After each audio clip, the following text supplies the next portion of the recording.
was in prison. They didn't see each other for a very, very long time, and that was extremely difficult for her and for the kids. We'd still talk to him all the time. We would send him letters and embarrassing drawings that we would make for him, and we'd always call him on his birthday, or he would call us on our birthday. You know, they grew up without a father. Nothing could bring that, nothing could give that back to them. That was taken away from them for political reasons, for no other reasons.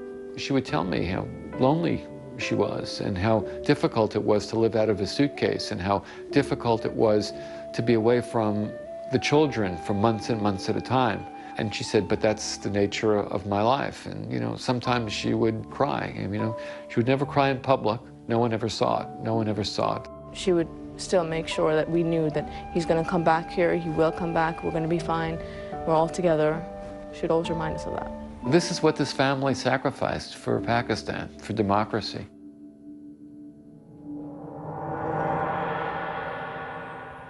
We had a period of rotating so-called democratic governments, which were deeply cynical, and that raised some pretty fundamental questions about the state of Pakistan itself. By virtually every index, social, economic index, Pakistan has made absolutely woeful progress. Who's helping Pakistan manage in that area? Nobody. You can't have a functioning democracy in a country where people cannot read and write.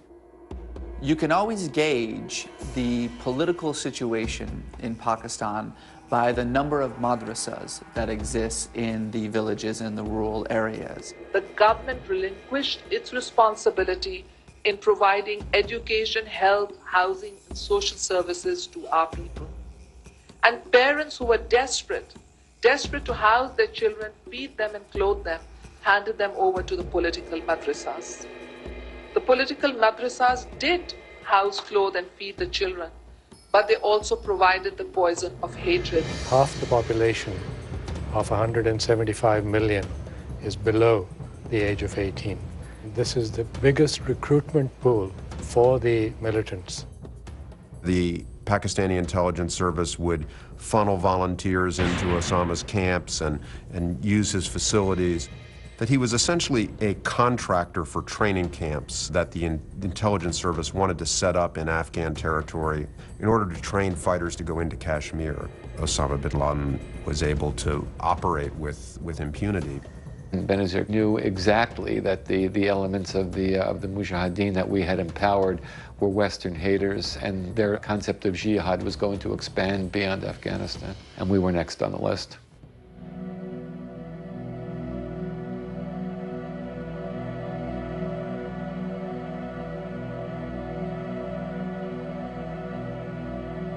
Once September 11th had happened, and given Pakistan's particular relationship with the Taliban and with Al-Qaeda, it was really important to get Pakistan reoriented. It was Rich Armitage, the Deputy Secretary of State, who really had to go and convince the Pakistanis that they had to make a strategic shift. Musharraf made a very moving speech approximately 10 days after the planes hit the towers, which he practically wept, and he said, we have no choice. We must be partners to the United States in this. There certainly is a disappointment and disenchantment with the United States, but it has not come out of nowhere. Its correction means doing justice. The Bush administration totally misjudged the political situation in Pakistan. Musharraf really basically sold George Bush 43 a bill of goods. Musharraf convinced President Bush that he was the only thing standing in the way of a nuclear-armed Ayatollah taking over Pakistan. And that was never the case. I remember being in Pakistan soon after 9/11 and talking to quite senior people in the country. They said, this is our Christmas. I said, what? They said, the Americans are friends again with us. Money is flowing, all the restrictions and sanctions of ours. We can build strength again. And they then collaborated. But the problem for them now was that some of the people they recruited to fight these wars against the Russians were genuine. I mean, they may be slightly nutty, but they did believe in it. So now to say to these people, you have to completely turn around, and our new enemy is Islam and the Islamic terrorists and the war on terror, wasn't an easy thing to pull off.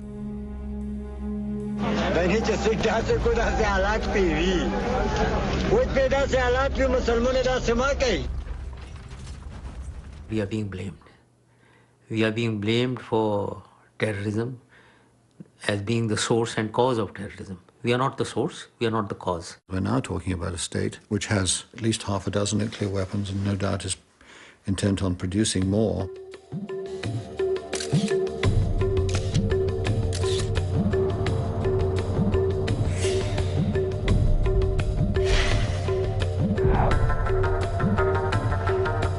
The Pakistani nuclear program was a national asset. This was the country's most important military program, and A.Q. Khan was the head of it. He was the great national hero. A.Q. Khan's personality has been an enigma, continues to be an enigma, but he was very ambitious man. A.Q. Khan, with the support of the Pakistani government of the day of Musharraf, was providing nuclear technology to Iran, to North Korea, to Libya. Clearly, this was not a rogue operation. Clearly, it was a Pakistani government operation. How could Khan get planes to bring things back and forth? How could Khan leave the country? He couldn't even leave the country. He had to ask for permission. Of course, he could hide it by saying, I'm going on a religious pilgrimage, for example, and you'd get the permission. But how many religious pilgrimages could he make to a country like North Korea? She was in Dubai, and she was anxious to find a way to return to Pakistan to redeem herself and to redeem her party in national politics. Military rule is the cause of the anarchic situation in Pakistan. Military rule is not the solution. She made the world understand from all her lectures and all her interactions with leaders all around the world that she and democracy is a better ally than a dictator can ever be. Well, in fact, some of this had come from the Pakistanis themselves. They believed, and I think rightly, that the best alternative for Pakistan would be to bridge democratic, non-extremist forces together. We started very quietly, early on, just talking to Benazir, talking to Musharraf about what that would take.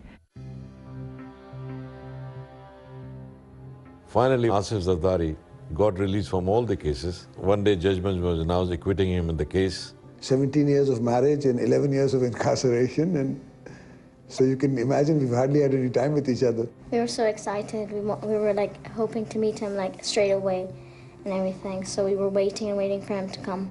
And when he did, we were so happy to be like a family again. He just looked at us and he couldn't believe it. He goes, wow, you guys are so big. Just compared for when he saw us when we were like, yeah, and he was still treating us like we were, 5-year-olds because he wasn't used to. He's like, to us grown up. Yeah. Asif was in jail for 11 total years, and he had a very bad heart attack in prison under these conditions, but he would not give in. The ultimate question was, how could this man who was accused of so many things